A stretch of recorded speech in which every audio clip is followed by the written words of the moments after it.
நீங்கள் பார்த்து கொண்டிருப்பது உங்கள் கம்ஃபர்டர் டிஜிட்டல் சேனல், உங்கள் மெய்யான தேற்றரவாளர். Subscribe to Jesus Redeems YouTube channel and click the notification bell. Watch Jesus Redeems programs in Tamil, Hindi and Kannada languages in Comforter Digital TV.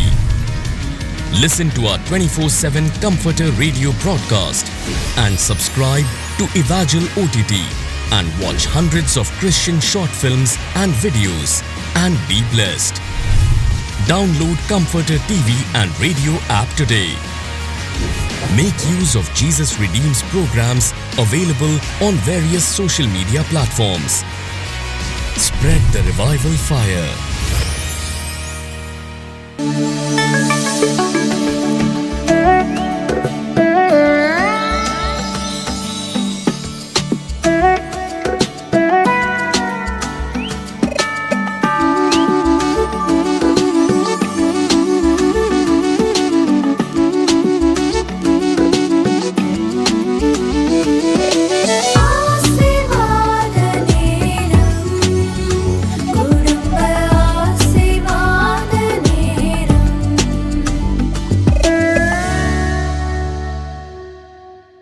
பிரியமானவர்களே, எப்படி இருக்கீங்க? நல்லா இருக்கீங்களா? வீட்டில் எல்லோரும் சுகமாக இருக்கீங்களா? உங்களுடைய வீட்டில் இருக்கிற எல்லார் கணவன், மனைவி, பெற்றோர், பிள்ளைகள், சின்ன பிள்ளைகள், குட்டி பிள்ளைகள் எல்லாம் சுகமாக இருக்கீங்களா? சந்தோஷமாக? அதுக்கு தான் குடும்ப ஜெபம். நம்ம குடும்பமாக ஜெபிக்கும் போது நம்முடைய குடும்பத்தின் மேலே தேவனுடைய பாதுகாப்பு உண்டாயிருக்கும், ஆண்டவருடைய ஆசீர்வாதம் உண்டாயிருக்கும். அந்த விசுவாசத்தோடு நம்ம குடும்பமாக ஜெபம் செய்யணும். சும்மா கிறிஸ்தவங்கன்னா குடும்ப ஜெபம் பண்ணணும் அப்படின்னு ஒரு கடமைக்கான ஜெபம் பண்ணினா அந்த கருத்தில்லாத ஜெபம் பிரயோஜனமற்றது. நம்ம ஜெபிக்கிற எந்த காரியத்திலும் கருத்தாக ஜெபிக்கணும் அப்படின்னு வேதம் சொல்லுதில்ல.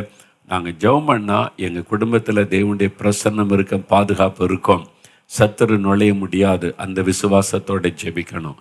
நாங்கள் குடும்பமாக ஜெபிச்சா இந்த காரியம் நடக்கும், அப்படி ஜெபிக்கணும். இல்லை ஜெபிக்க சொல்லியிருக்காங்க, 2 பாட்டு பாடி ஏதோ ஜெபம் பண்ணிடுவோம், அப்படி கூடாது. கருத்தாக விசுவாசத்தோடு ஜெபிக்கும் போது அற்புதம் நடக்கும். பாடல் பாடினாலும் அந்த கருத்தை உணர்ந்து தேவனை துதித்து பாடணும். சரி, இந்த நாட்களில் இயேசுடைய சிலுவை பாடுகள், அதனால் வரக்கூடிய ஆசீர்வாத நன்மைகளை தியானித்து கொண்டே வருகிறோம்ல.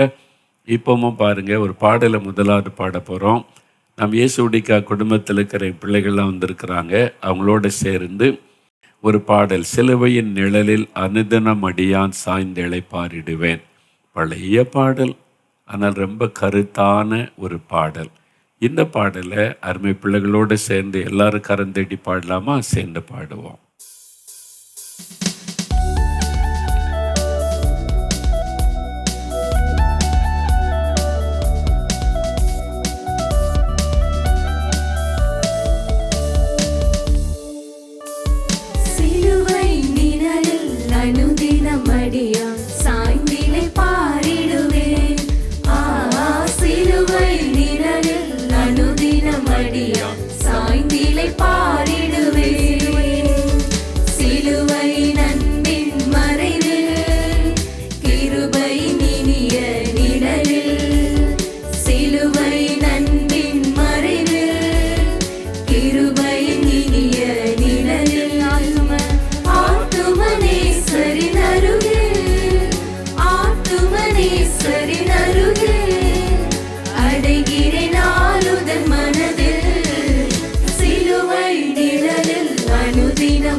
சந்தோஷம் கண்டதினால் இலைப்படையாது மேலோகம், இலைப்படையாது மேலோகம்.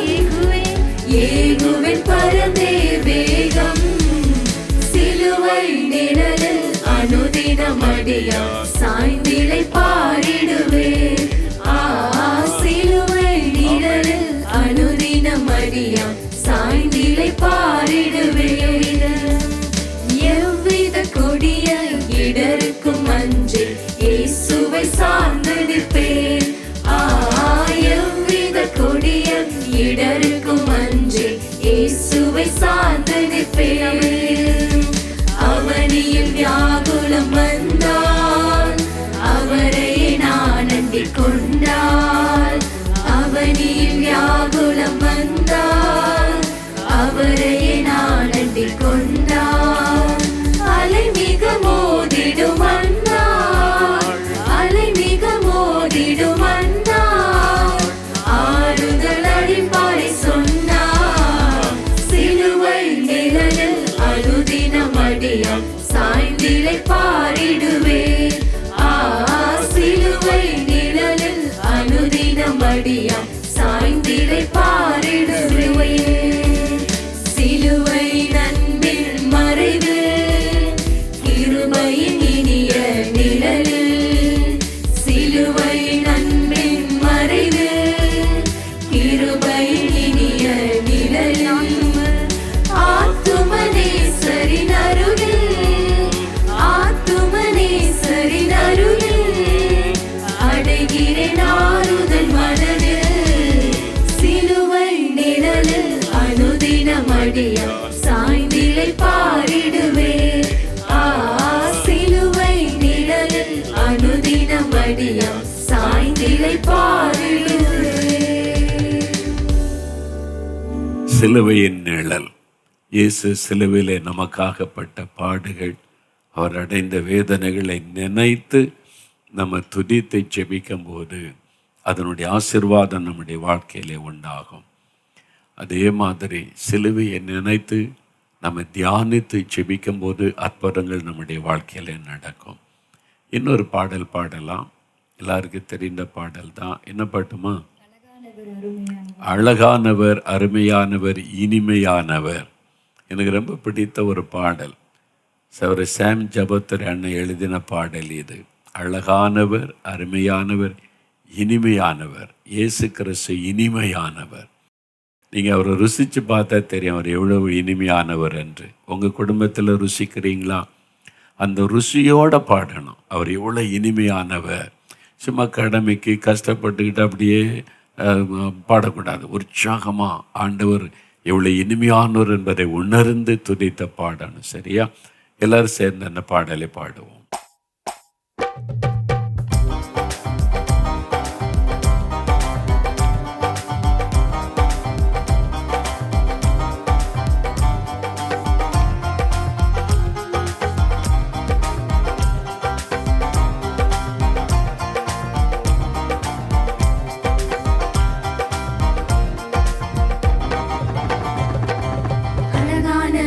அருமையானவர், இனிமையானவர்.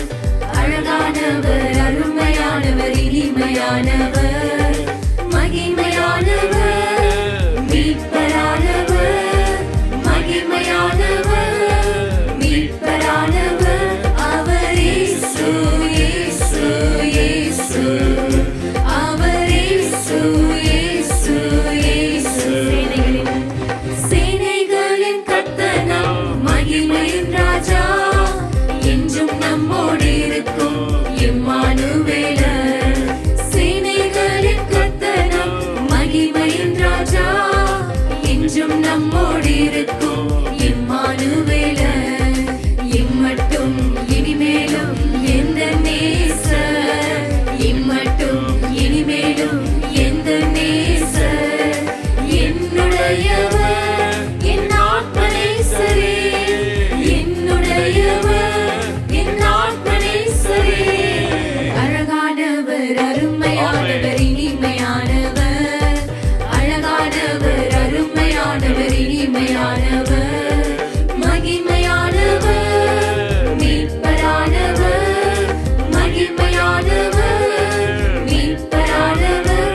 அவர் இயேசு, இயேசு, இயேசு. அவர் இயேசு, இயேசு, இயேசு. கல்வாரி மேல்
இயேசு அழகானவர்.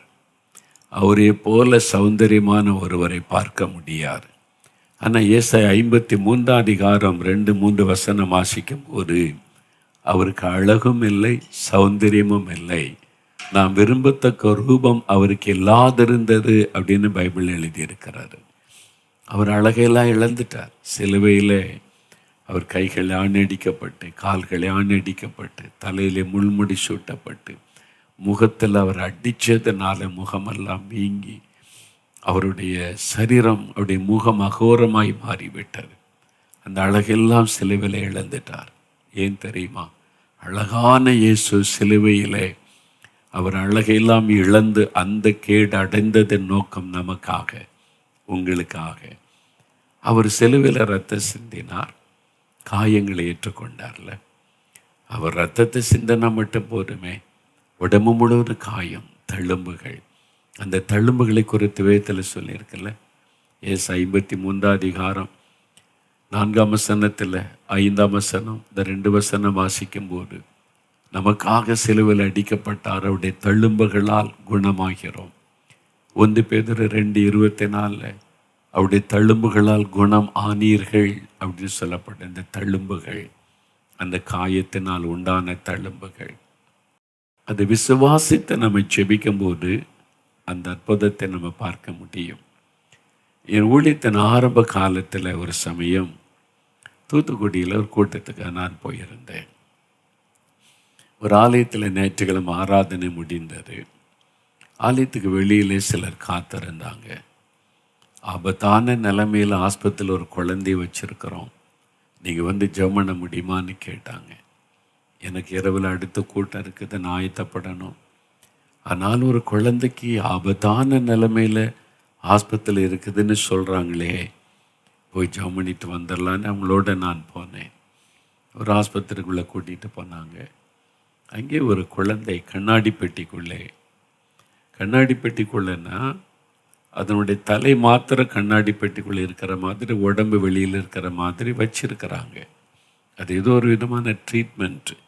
அந்த கழுத்து வரைக்கும் அந்த குழந்தையினுடைய தலை இந்த கண்ணாடி பெட்டிக்குள்ளே இருக்குது, உடம்பு வெளியில் இருக்குது. அப்போது அந்த பக்கத்தில் அவருடைய தாய் தகப்பன் சோகமாக கண்ணீரோட அந்த குழந்தையை பார்த்து கொண்டே இருக்கிறாங்க. என்னை கூட்டிகிட்டு போன சொந்தக்காரங்க சொன்னாங்க, டாக்டர்ஸ் வந்து கைவிட்டுட்டாங்க, இனி குழந்தை பிழைக்கிறது கஷ்டம்னு சொல்லிட்டாங்க. அவ்வளோதான் நிலைமை. அப்போ அந்த தாய் தகப்பனுக்கு எப்படி இருக்கும்? குழந்தை உயிர் அப்படியே ஊசலாடுது, ஏதாவது நடந்துருமோன்னு பயந்து கொண்டு இருக்கிறாங்க. நம்பிக்கையற்ற ஒரு சூழ்நிலை. எந்த நேரத்தில் உயிர் போகுன்னு அவங்க துக்கத்தோடு இருக்கிறாங்க. அவங்க இருந்த சோகத்தை பார்த்துட்டு அவங்ககிட்ட என்னால் பேச முடியல. நானும் இந்த குழந்தைய பார்த்துக்கிட்டே இருக்கேன், இது எப்படி நான் ஜெபிக்கிறது? டாக்டர்ஸ் கைவிட்டுட்டாங்க, உயிர் ஊசலாடுது, எந்த நேரத்தில் உயிர் போய்விடலாம் அப்படின்னு சொல்கிறாங்க. இந்த குழந்தைக்கு நான் எப்படி ஜெபிக்கிறதுன்னு யோசித்து கொண்டே நான் பார்த்து கொண்டே இருக்கிறேன். கொஞ்ச நேரம் அமைதியாக பார்த்து கொண்டு இருந்தேன். அந்த குழந்தையினுடைய சின்ன பச்சிளம் குழந்தை பிறந்து சில மாதங்கள் தான் ஆகியிருக்கும். அதனுடைய கையில் நான் பார்த்தேன், அப்படியே ரத்த காயம் இருந்தது, இதில் ரத்தம் கட்டி இருந்தது. இந்த கையிலையும் கால்களை பார்த்தா காலின் மேல் பகுதியிலையும் அப்படியே ரத்தம் அப்படியே கட்டி இருந்தது, ரத்த காயம் இருந்தது. அதை பார்த்துட்டு இந்த சின்ன பச்சிள குழந்தை அதனுடைய 2 கை கால்களில் என்ன ரத்த காயம் எப்படி வந்ததுன்னு கேட்டேன். அப்போ அந்த உறவினர்கள் சொன்னாங்க, இந்த குழந்தைக்கு சரீரத்தில் மருந்து ஏற்றுவதற்கு நரம்பை கண்டுபிடிச்சி ஏற்றுனாங்க. ஒரு கையில் ஏற்றுனாங்களா, அப்புறம் அது புண்ணாயிட்டு முடியாதுன்னு அடுத்த கையில் ஏற்றுனாங்க. அப்போ கால் வழியாக அப்படி தான் நரம்பை கண்டுபிடிச்சி ஊசியை குத்தி காயம் ஏற்பட்டு இருக்கிறது. அந்த சின்ன குழந்தை பச்சை உடம்பில் ஊசியை குத்தி காயம் ஏற்படுத்தும் போது என்ன வலி இருந்திருக்கும்ல. இப்போ அது அப்படியே பேச்சு முச்சிட்ட நிலைமையில் இருக்கிறது. அதை பார்த்த உடனே எனக்கு இயேசுடைய காயங்கள் ஞாபகத்தில் வந்தது. அவருடைய 2 கையிலையும் காயம், ஆணி கடாவப்பட்ட காயத்தின் தழும்புகள், அவருடைய கால்களில் ஆணி அடிக்கப்பட்ட காயத்தினால் உண்டான தழும்புகள், அந்த தள்ளும்புகளை குறித்து வேதம் சொல்லுது. காயப்பட்டார், தள்ளும்புகள் வேத புஸ்தகத்தில் பார்க்கிறோம். அப்போ சிலுவையில் அவர் அடிக்கப்பட்டு காயப்பட்டார். அதனால் அவருடைய சரீரத்தில் தள்ளும்புகள் உண்டானது. அந்த தள்ளும்புகளால் குணமாகிறோம் அப்படின்னு வசனம் சொல்லுகிறார். அந்த வார்த்தை என் உள்ளத்தை தொட்டது. அவருடைய சிலுவையில் ஏற்றுக்கொண்ட தள்ளும்புகள் எனக்கு ஞாபகத்தில் வந்தது. சரி, ஜெபிக்கலான்னு சொன்னபோது நான் இயேசுடைய காயப்பட்ட கைகளையும் கால்களையும் நினைத்து, அந்த காயங்களை நினைத்து, இந்த குழந்தைக்காக நீங்கள் காயப்பட்டீங்க, கைகளில் கால்களில் ஆணி அடிக்கப்பட்ட காயப்பட்டு சிலுவையில் நொறுக்கப்பட்டீங்களே, அதை நினைத்தருளும். நம்முடைய தள்ளும்புகளால் குணமாகிறோன்னு சொல்கிறோமே, வசனம் சொல்லுது ஆண்டவரே அதை நினைத்தருளோன்னு சொல்லி அந்த சிலுவையை நினைத்து, அந்த காயத்தை நினைத்து நான் ஜெபம் பண்ணினேன். கண்ணீரோடு ஜெபம் பண்ணி விட்டு அவ்வளோதான். உடனே ஒரு மாற்றம் இல்லை. நான் ஜெபிச்சுட்டு அடுத்த மீட்டிங் நான் ஆயத்தப்படணும் போயிட்டேன். சில நாட்கள் கழித்து மறுபடியும் ஒரு முறை உபவாச ஜெபத்துக்கு நான் தூத்துக்குடி போயிருந்தேன். அந்த ஜெபம் நடந்த பக்கத்து தெருவில் ஒரு குடும்பத்தார் வந்து, இங்கே தான் எங்கள் வீடு, ஜெபிச்சுட்டு போங்கன்னு சொல்லி என்னை கூட்டிகிட்டு போனாங்க. ஒரு சின்ன குழந்தையை கொண்டு வந்து என்னை காண்பித்தாங்க. அவங்க சொன்னாங்க, இந்த ஆஸ்பத்திரியில் ஆபத்தான நிலைமையில் கண்ணாடி பெட்டிக்குள்ளே ஒரு குழந்தை வச்சுருந்தாங்களே, ஆமாம் அந்த குழந்தை தான் இது. நீங்கள் ஜெபம் பண்ணிட்டு போயிட்டீங்க, ஆண்டவர் சுகம் கொடுத்துட்டார். மரணக்கட்டிலிருந்து விடுதலையாக்கி குழந்தை சுகமாகி பிழைத்து இப்போ நல்ல ஆரோக்கியமாக இருக்கிறத பாருங்கன்னு சொன்னாங்க. எனக்கு அவ்வளோ பெரிய சந்தோஷம். எப்படி அந்த சுகம் உண்டானது? இயேசு சிலுவையில் ஏற்றுக்கொண்ட தள்ளும்புகள், அந்த காயங்கள். ஆகவே நாம் ஜெபம் பண்ணும் பொழுது சிலுவையில் இயேசுப்பட்ட பாடுகளை நினைத்து நம்ம ஜெபிக்கணும். பாவம் மன்னிப்பு வேணுமா? என் பாவத்தை நீங்கள் சுமந்தீங்களே, அதை நினைத்தருளும். அந்த இரத்தத்தினால் என்னை கழுவி விடுதலையாக்கும். அப்போ விடுதலை உண்டாயிரும். உங்கள் கணவர், பிள்ளைகள், குடும்பத்தில் யாரோ ஒருவர் பாவத்துக்கு அடிமைப்பட்டிருந்தால், நீங்கள் சிலுவை சுமந்தீங்க, என் கணவருக்காக, என் மகனுக்காக நீங்கள் சிலுவையில் ரத்தம் சிந்தினீங்க, அதை நினைத்தருளுங்கன்னு ஜெபிச்சு பாருங்க. ஆண்டவர் உடனே அற்புதம் செய்வார். உங்கள் வீட்டில் யாரோ ஒரு வியாதிப்பட்டுட்டாங்க, சுகத்துக்காக ஜெபிக்கணும். சிலுவையில் இயேசு ஏற்றுக்கொண்ட காயங்களை நினைத்து ஜெபம் பண்ணுங்க. தழும்புகளை ஏற்றுக்கொண்ட தழும்புகளால் தொடுங்க, சுகமாக்குங்கன்னு சொல்லி சிலுவை பாடுகளை நினைத்து ஜெபம் பண்ணுங்க. சாபம் மாறணுமா? சிலுவையில் தலையில் முள்முடி ஏற்றுக்கொண்டார், சாபத்தை சுமந்தார். நீங்கள் அதை நினைத்தருளுங்க ஆண்டவரே. அதை நினைத்து ஜெபம் செய்வது.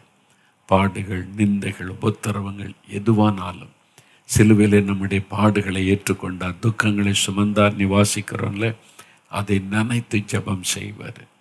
அப்போ சிலுவையில் ஆண்டவர் ஏற்றுக்கொண்ட அந்த பாடுகள், அவர் அனுபவித்த வேதனைகள், அது நமக்காக தானே, உங்களுக்காக தானே. அதனால தான் நான் வியாதியஸ்தருக்காக எந்த கூட்டத்தில் ஜெபித்தாலும் கூட, தனியாக ஒருவர் ஜெபிக்க வந்தாலும் கூட, என் இருதயம் இயேசுடைய சிலுவை தான் நினைக்கும். அதை சொல்லித்தான் நான் ஜெபம் பண்ணுவேன். இவங்களுக்காக நீங்கள் சிலுவை சுமந்தீங்களே, அதை நினைத்தருளும். இந்த வியாதியை சிலுவையில் சுமந்தீங்களே, அதை நினைத்தருளும். இந்த சாபத்தை சிலுவையில் ஏற்றுக்கொண்டீங்களே, அதை நினைத்தருளும்.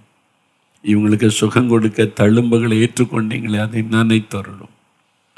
கூட்டத்தில் மக்களுக்காக ஜெபிக்கும் போது இங்கே கண்முன்னால் இருப்பது அந்த சிலுவையில் தொங்குகிற இயேசு தான். அவரை நினைத்து அதை முன்வைத்து ஜெபிக்கும் போது உடனே அற்புதம் நடக்கும். நான் அதை பார்த்துருக்கிறேன். உங்கள் குடும்பத்தில் எந்த விதமான பிரச்சனை வந்தாலும், வியாதி, பிரச்சனை, போராட்டம், நெருக்கம், எந்த காரியம் வந்தாலும் நீங்கள் ஜெபம் பண்ணும்போது இயேசுடைய சிலுவையை நினைத்து கொள்ளுங்க. அவர் அடைந்த பாடுகள், நெருக்கங்கள் உங்களுக்காகத்தானே. அதை நினைத்து எனக்காகத்தானே இவ்வளவு சிலுவையில் பாடுபட்டீர் ஆண்டவரே, உம்முடைய சிலுவைக்கு முன்னால் நிற்கிறேன், உம்முடைய இரத்தத்தின் வல்லமை இறங்கட்டும், உம்முடைய தழும்புகளால் தொடும். அப்படி சொல்லி ஜெபிச்சு பாருங்க, உடனே அற்புதம் நடக்கும். அதனால இன்றைக்கு மாத்திரம் எப்பொழுதுமே நீங்கள் ஜெபிக்கும் பொழுது சிலுவையில் அவர் அடைந்த பாடுகளை நினைத்து அதை முன்வைத்து நீங்கள் ஜெபிக்கணும். அற்புதம் நடக்கும். இப்போ நம்ம ஜெபிக்க போகிறோம். சுகம் வேணுமா? விடுதலை வேணுமா? குடும்பத்தில் இருக்கிற நிந்தைகள் நீங்கணுமா? ஒரு வேதனை மாறணுமா? சிலுவையில் எல்லாத்தையும் சுமந்தார்ல, அதை நினைத்து எனக்காக, எங்கள் குடும்பத்துக்காக நீங்கள் சிலுவை சுமந்ததை நினைத்தருளுங்க. இந்த காரியத்தில் எனக்கு ஒரு அற்புதம் செய்யுங்கன்னு கேளுங்க. ஆண்டவர் அற்புதம் செய்தருவார். இப்போ ஜெபிக்க போகிறோம். முழங்கால் படியிடுங்க. நம்ம சிலுவையில் இயேசு மரித்தது உங்களுக்காக மட்டுமா? உங்கள் தெருவில் இருக்கிற எல்லாருக்காகவும் தான் அவர் மரித்தார் இல்லை? உங்கள் கிராமத்தில் இருக்கிற எல்லாருக்காக ரத்தம் சிந்தினார். உங்கள் ஊரில் இருக்கிற எல்லாருக்காக ரத்தம் சிந்தினார். அதை நினைத்து ஆண்டவரே, எனக்காக மாத்திரம் இல்லை, எங்கள் பக்கத்து வீடு, எதிர் வீடு, தெருவில் உள்ளவங்க எல்லாருக்காக சிலுவை சுமந்தீங்களே, எல்லாருடைய பாவத்தை சுமந்தீங்களே, எல்லாரையும் ரட்சிங்க ஆண்டவரே. நீங்கள் சிலுவை சுமந்ததை நினைத்தருளுங்க ஆண்டவர். அவங்க எவ்வளோ அன்பானவங்க, பக்தி உள்ளவங்க, அவங்கள ரட்சிக்கணும். அவங்களுக்கு உங்களை வெளிப்படுத்தணும். தோமாவுக்கு உங்களை வெளிப்படுத்தினதை போல் அவங்களுக்கு வெளிப்படுத்தணும். சவுலுக்கு உங்களை வெளிப்படுத்தினதே போல வெளிப்படுத்தணும் ஆண்டவரே. எங்கள் கிராமத்தில் இருக்கிற எல்லாரும் ரட்சிக்கப்பட சிலுவை சுமந்ததை நினைத்தருளுங்க. எங்கள் பட்டணத்தில் இருக்கிற எல்லா மக்களுக்காக நீங்கள் பட்ட பாடுகளை நினைத்தருளுங்க. எங்கள் தேசத்தின் மக்களுக்காக சிலுவையில் இத்தனை பாடு அனுபவித்ததை நினைத்தருளுங்க. எல்லாரும் ரட்சிக்கப்படணும். சிலுவையின் ரத்தத்தினால கழுவப்படணும். உங்கள் ரத்தம் அவளை மீட்டு கொள்ளணும். ஜெபிங்க. கருத்தா நாங்கள் ஜெபிக்கிற ஆண்டவரே, அவங்க எல்லாம் ரட்சிக்கப்பட்டு உம்மை துதிக்கணும், ஜெபிக்கணும். அவங்க வீட்டிலையும் இந்த ரட்சிப்பின் கம்பீர சத்தம் உண்டாகணும். நான் அதற்காக ஜெபிக்கிறேன். எல்லாரும் ரட்சிக்கப்படுவது சத்தியத்தை அறிகிற அறிவை அடையவன் நீர் சித்தமுள்ளவராய் இருக்கிறீரே. எல்லாருக்காக சிலுவை சுமந்து தேவாட்டுக்குட்டியாக ரத்தத்தை சிந்தினீரே. எல்லாரையும் ரட்சியும், எல்லாரையும் ரட்சியும். அவருடைய மனக்கண் திறக்கப்படட்டும். எல்லாரையும் ரட்சியும். சத்தியத்தை அறிந்து கொள்ள செய்யும். அவங்களும் இந்த ரட்சிப்பின் சந்தோஷத்தை பெற்றுக்கொள்ள ஜெபிக்கிறேன். என் தேசத்தில் இருக்கிற பக்தி உள்ள மக்கள் எல்லாருக்குமே வெளிப்படுத்தி அவங்கள ரட்சித்து உம்முடைய அன்பை அவளுக்கு விளங்க பண்ணுங்க ஆண்டவரே. சிலுவை அன்பை அவர்கள் அறிந்து கொள்ள செய்யுங்க. அதற்காக நான் ஜெபிக்கிறேன். நாங்கள் இணைந்து ஜெபிக்கிறோம். அந்த சந்தோஷத்தை காணும்படிக்கு செய்யும். கர்த்தர் ஜெபத்தை கேட்டதற்காக ஸ்தோத்திரம். எல்லாரையும் ரட்சியத்தை சாட்சியாய் மாற்றுகிறதற்காய் ஸ்தோத்திரம். இப்பொழுது எங்களுடைய ஜெப விண்ணப்பங்களை உடைய பாதத்தில் வைக்கிற ஆண்டவரே, எங்கள் குடும்பத்தில் இந்த நன்மை நடக்கணுமே, சுகம் உண்டாகணுமே, சாபங்கள் மாறி ஆசீர்வாதம் உண்டாகணுமே, தடைகள் நீங்கணுமே, கர்ப்பத்தின் ஆசீர்வாதம் உண்டாகணுமே, இந்த வேதனை மாறணுமே. எங்களுக்காக எங்களை ஆசீர்வதிக்க சிலுவை சுமந்தீங்களே, சிலுவையில் லாபத்தை சுமந்து தீர்த்தீங்களப்பா. அதை நினைத்தருளுங்க, நினைத்தருளுங்க. இன்றைக்கு ஒரு அற்புதம் செய்யுங்க. இப்போ எங்களுடைய ஜெப விண்ணப்பத்தை உம்முடைய பாதத்தில் வைத்திருக்கிறோம். இயேசு கிறிஸ்துவின் ரத்தத்தின் வல்லமையினாலே விடுதலையும் சுகமும் ஆசீர்வாதம் எங்கள் வீட்டுக்குள்ள வரட்டும். உம்முடைய ரத்தத்தை எங்கள் வீட்டுக்குள்ளே தெளித்து நாங்கள் ஜெபிக்கிறோம். சத்தருடைய கிரியைகள், பிசாசின் வல்லமைகள் நுழையாதபடி, தீங்கு நுழையாதபடி உம்முடைய ரத்தத்தின் பாதுகாப்பு எங்கள் குடும்பத்தில், எங்கள் பிள்ளைகள் மேலே, யாவர் மேலும் இருக்கட்டும். எல்லா வியாதிகளையும் இயேசுவின் நாமத்தில் அப்புறப்படுத்தி எங்கள் குடும்பத்தில் நல்ல ஆரோக்கியமும் சுகமும் உண்டாயிருக்கும்படிக்கு ஆசீர்வதிங்க. தேவைகளை சந்திங்க, குறைவுகளை மாற்றுங்க, ஆசீர்வதிங்க. எங்களுக்காகப்பட்ட பாடுகளை நினைத்தருளும் ஆண்டவரே. அதை நினைத்து எங்களுடைய குடும்பத்தின் நன்மைக்காக, ஆசீர்வாதத்துக்காக இந்த காரியத்தில் அற்புதம் நடக்க வேண்டும் என்று ஜெபிக்கிறோம். உடனே எங்களுக்கு ஒரு அற்புதம் செய்யுங்க. நீங்கள் ஜெபத்தை கேட்டீங்க, பதில் கொடுத்துட்டீங்க. எங்களுக்காக சிலுவையில் நிறுவப்பட்ட பாடுகளை நினைத்து ஆசீர்வதிச்சிட்டீங்க. நாங்கள் உம்மை துதிக்கிறோம். இயேசு கிறிஸ்துவின் நாமத்தில் ஜெபிக்கிறோம் பிதாவே. ஆமேன், ஆமேன். என் ஆத்துமாவே கர்த்தரை சோஸ்தரி, என் முழு உள்ளமையுடைய பரிசுத்தமுள்ள நாமத்தை சோஸ்தரி. என் ஆத்துமாவே கர்த்தரை சோஸ்தரி, அவர் செய்த சகல உபகாரங்களை மறவாதே. ஆமேன், ஆமேன். எங்கள் குடும்பம், எங்கள் குடும்பம், எங்கள் குடும்பம், இயேசுவின் குடும்பம், மகிழ்ச்சியான குடும்பம், ஆசீர்வாதமான குடும்பம். இயேசுவே குடும்ப தலைவர், இயேசுவே குடும்ப டாக்டர், இயேசுவே குடும்ப நண்பர், இயேசுவே எங்களுக்கெல்லாம். இயேசுவே குடும்ப தலைவர், இயேசுவே குடும்ப டாக்டர், இயேசுவே குடும்ப நண்பர், இயேசுவே எங்களுக்கெல்லாம். This program is sponsored by Sister Priya Greg, United States. வாகமம் 28:1 படி கர்த்தர் பூமியில் உள்ள சகல ஜாதிகளிலும் உங்களை மேன்மையாக வைப்பாராக. Brother Justin Thiraviyam and family, Tirunelveli. யாத்ராகமம் 34:24 படி உங்கள் எல்லைகளை கர்த்தர் விஸ்தாரமாக்குவாராக. Brother Nesakumar and family, Erode. ஏசாயா 54:3 படி நீங்கள் வலதுபுறத்திலும் இடதுபுறத்திலும் இடங்கொண்டு பெருகுவீர்களாக. Sister Rajeswari and family, Palayamkottai. எபிரேயர் 6:14 படி கர்த்தர் உங்களை ஆசீர்வதிக்கவே ஆசீர்வதித்து பெருகவே பெருக பண்ணுவாராக. Brother Raja and family, Chennai. யோசுவா 1:5 படி நீங்கள் உயிரோடு இருக்கும் நாளெல்லாம் ஒருவனும் உங்களுக்கு முன்பாக எதிர்த்து நிற்பதில்லை. அன்பானவர்களே, நீங்களும் தொலைக்காட்சி ஊழிய பங்காளராகிட தொடர்பு கொள்ள வேண்டிய தொலைபேசி எண் 994222466611. இமெயில் முகவரி partners@jesusredeems.org. God bless you.